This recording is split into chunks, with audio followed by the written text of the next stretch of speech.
అందరికీ శుభోదయం. ఈరోజు మన యాక్టివిటీ కథ చెప్పడం. సృజనాత్మకతో సొంతంగా కథను చెప్పడం.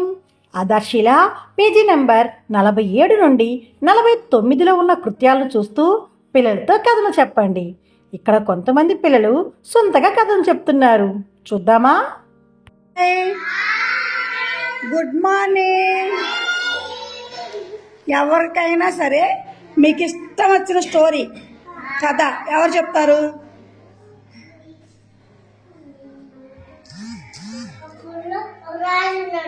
రాజుకి 7 కొడుకులు.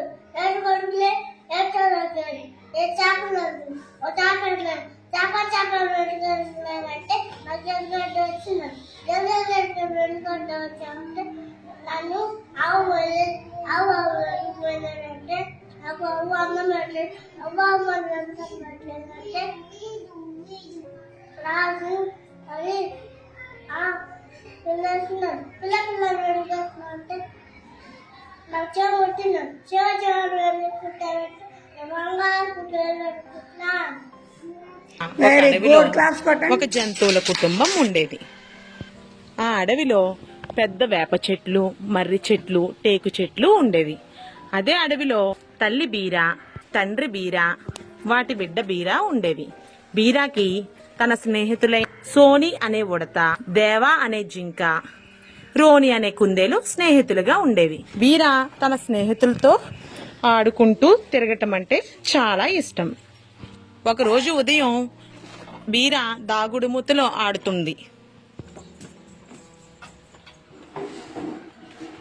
దాగుడుమూతలు ఆడుతుండగా ధడ్ అనే పెద్ద శబ్దం వచ్చింది. తుఫాను కూడా తుఫానుగా మారటంతో గాలి చాలా గట్టిగా వీస్తుంది. భారీ వర్షం చాలా ఎక్కువగా అయింది. ఈ భారీ వర్షం పట్టడంతో బీర తన స్నేహితులు పరుగున ఒక గుహలోకి చేరుకున్నారు. గుహలో ఉండటంతో బయట తుఫాను తీవ్రం ఎక్కువగా ఉండటంతో వాళ్ళందరూ కథలు చెప్పుకుని బీర తన స్నేహితులు నవ్వుకుంటున్నారు.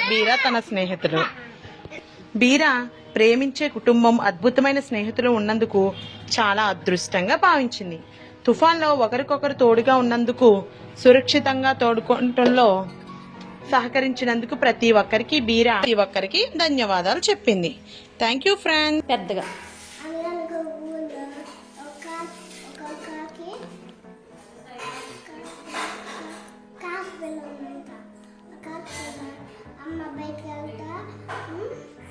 అమ్మ కాకి పిల్ల కాకి అని చెప్పి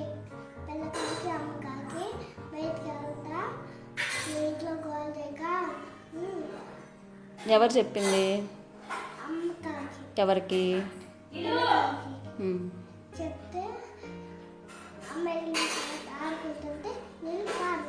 ఎవరు పారబోసింది? ఇక్కడ ఉన్న పిల్లలు సొంతంగా చాలా బాగా కథలు చెప్తున్నారు కదా. మరి ఇంకెంత ఆలస్యం, ఈరోజు మనం కూడా ఈ యాక్టివిటీని మన అంగన్వాడీలో చేద్దాం. Thank you.